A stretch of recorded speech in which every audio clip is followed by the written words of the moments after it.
Hola mis queridos amigos, nuevamente con ustedes su doctor Tigre en el que ronca en esta negra noche neoliberal latinoamericana, sudamericana y ecuatoriana. Hoy analizaremos acerca de cómo la educación en Ecuador volvió a caer en desgracia desde el asentamiento de Lenín Moreno en el gobierno. Con Rafael Correa, la educación en el Ecuador tuvo un gran cambio. Este gran cambio se fundamentó en, primero, la creación de una infraestructura educativa denominada colegios y escuelas del minerio y colegios y escuelas siglo XXI, donde se creaba una gran infraestructura en la que se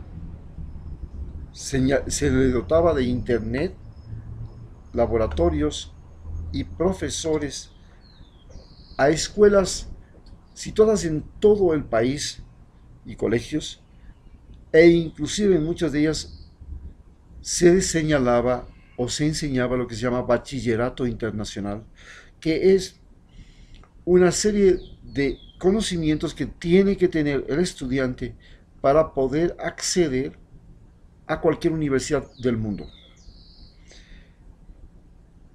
Este fenómeno extraordinario se vio complementado con la creación de universidades emblemáticas. Una universidad destinada a la ciencia y la tecnología llamada Yachay, que llegó a tener o tiene el computador más grande y poderoso de Sudamérica. En segundo lugar, la Universidad Ecológica para estudios de ecología en la Amazonía ecuatoriana, que tiene una gran área protegida donde se realiza estudios e investigaciones, que se llama la Universidad ICAM. Luego, una universidad situada en un núcleo de la identidad cultural ecuatoriana, que es la provincia de Cañar, cuna originaria de los cañaris, una tribu con mucha influencia e importancia para los incas, primero como resistencia y segundo como aliados de los españoles. Y en tercer lugar, y en segundo lugar porque ahí está Ingapirca, que nos cuenta, son restos arqueológicos de los incas. Pero además, porque en esa provincia se ha producido la mayor masa migratoria humana de aborígenes ecuatorianos que hayan migrado fuera del país, tanto a Europa como a Estados Unidos. Y finalmente, una universidad situada en Guayaquil, destinada esencialmente a las artes.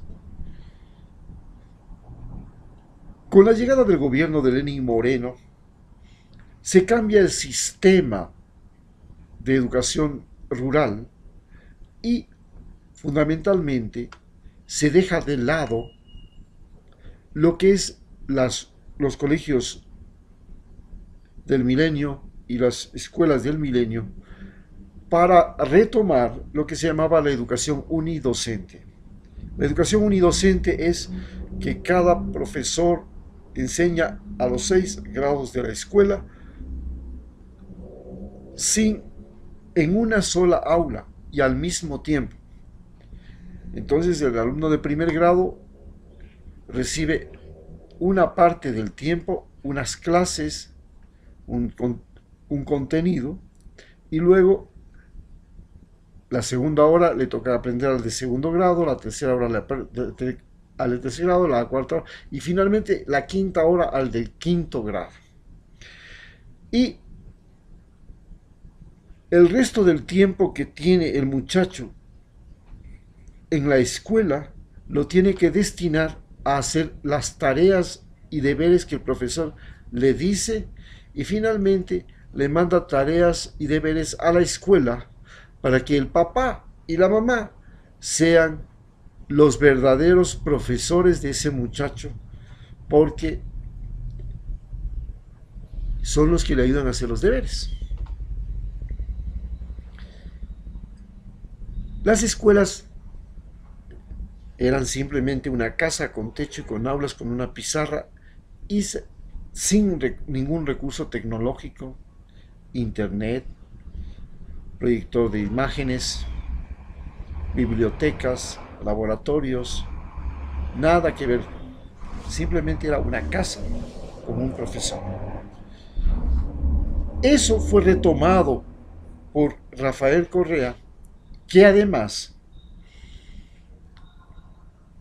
sobresaturó a las universidades,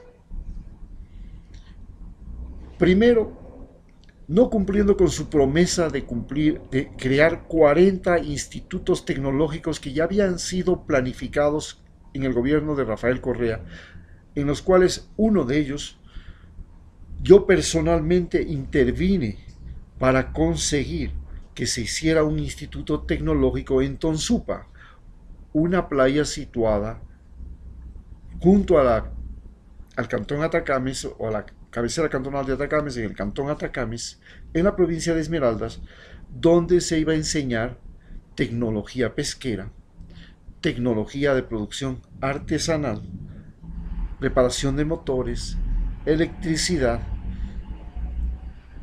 Era una universidad esencialmente tecnológica.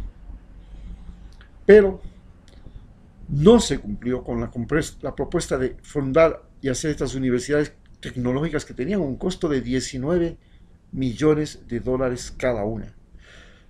Y había programada 40 universidades tecnológicas.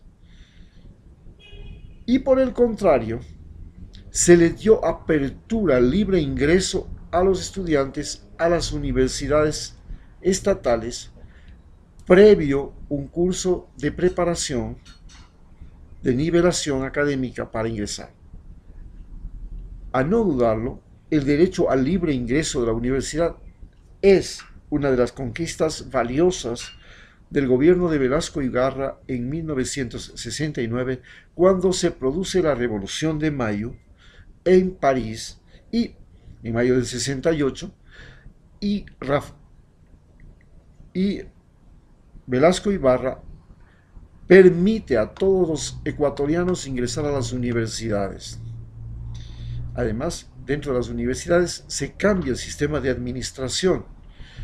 En lugar de que sea solo los profesores con su autonomía, los dueños de esa universidad, los que se ponían los salarios y los que decidían qué enseñar,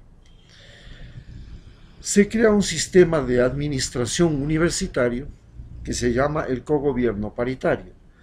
Un porcentaje de los votos los tienen los representantes de los estudiantes, otro porcentaje lo tienen los trabajadores de la universidad y finalmente un tercer porcentaje lo tienen los profesores de esa universidad para la elección de rectores, para la elección de decanos e inclusive para los procedimientos de aprobación de los contenidos.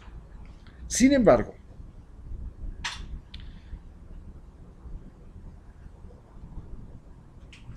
un último informe señala que las universidades y la educación en Ecuador ha caído de un puesto intermedio que teníamos ya a nivel latinoamericano al fondo, al tercio inferior de todas las escuelas y sistemas educativos de América Latina.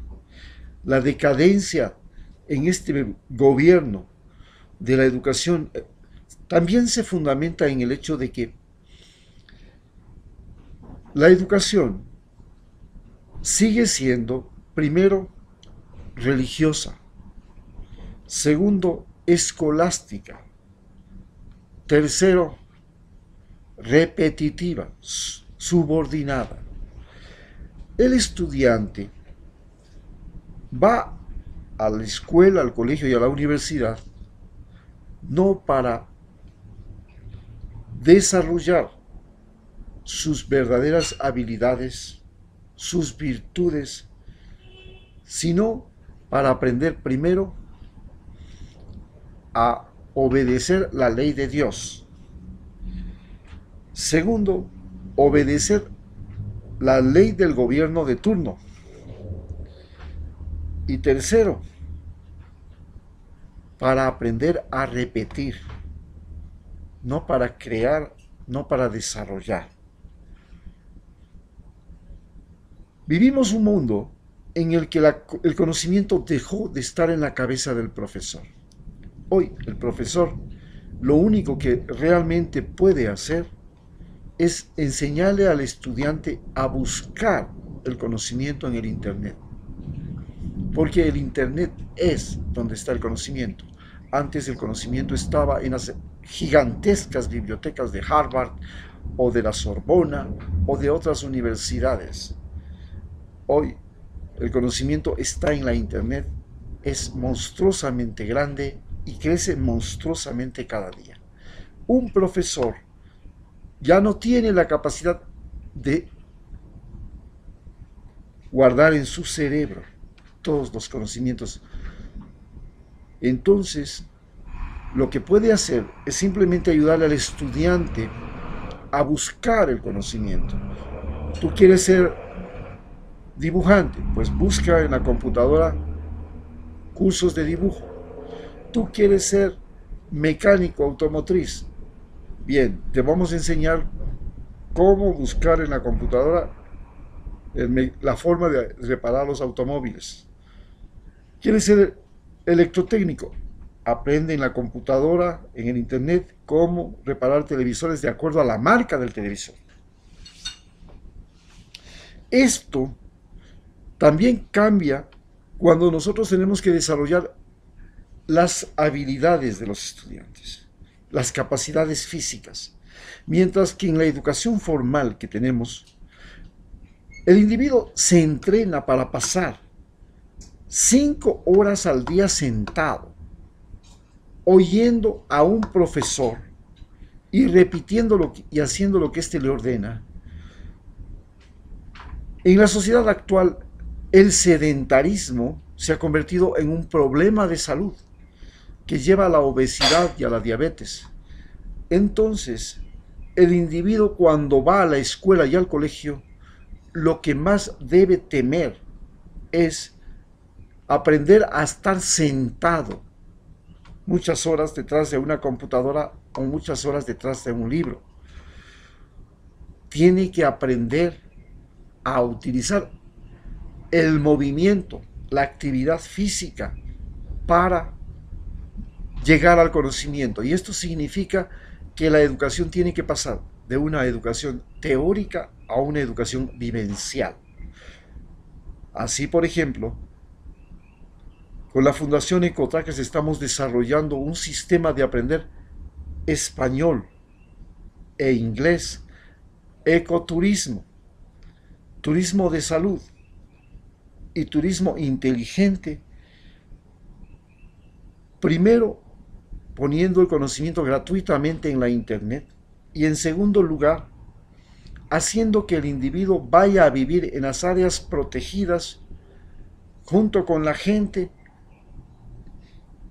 o en el país que hablan inglés o en el país que hablan español, para convertirse finalmente en un intérprete cultural de la cultura hispana frente a la cultura inglesa o de la cultura inglesa o anglosajona frente a la cultura hispana. Es decir, la educación tiene que ser vivencial. En segundo lugar, la Internet pasa a ser el verdadero y gran profesor. Y el profesor realmente lo que tiene que hacer es simplemente descubrir cuáles son las habilidades, las virtudes, las cualidades de cada estudiante y ayudarle a ese estudiante a multiplicar, a crear, a construir su personalidad en función de sus habilidades, de sus virtudes, de sus capacidades personales, complementadas con el conocimiento que él tiene que aprender a buscarlo. Y para esto se necesita una revolución educativa, porque la educación que tenemos solamente nos está enseñando a cómo dejar de ser personas útiles en los campos para ser personas útiles en las ciudades, y cómo dejar de ser personas útiles en los países pobres para ser personas útiles en los países ricos y desarrollados, a los que no les cuesta para nada educar seres humanos y simplemente después pueden robar el talento humano de los países pobres. El saqueo ya no es solamente de recursos naturales. El saqueo es de cerebros, de inteligencias, de ideas. Vienen a América Latina, aquí por ejemplo, vivimos como recibimos un voluntario escocés que vino y robó todo el know-how de la fundación con la que trabajo, y él se apropió de los profesores, de las comunidades y de las relaciones internacionales que habíamos creado para desarrollar el ecoturismo comunitario. Y puso su propia fundación con nuestros profesores, con nuestras comunidades, y nos robó el know-how. Así, también han llegado acá gente que ha hecho estudios de plantas medicinales y han terminado robándose el conocimiento de los indígenas sobre plantas medicinales y produciendo plantas medicinales para laboratorios farmacéuticos, como tenemos claramente lo sucedido con la ayahuasca, con la sangre de drago y con el sapo tricolor. Esto es una particularidad que tenemos que cambiar en la educación ecuatoriana. Muchas gracias.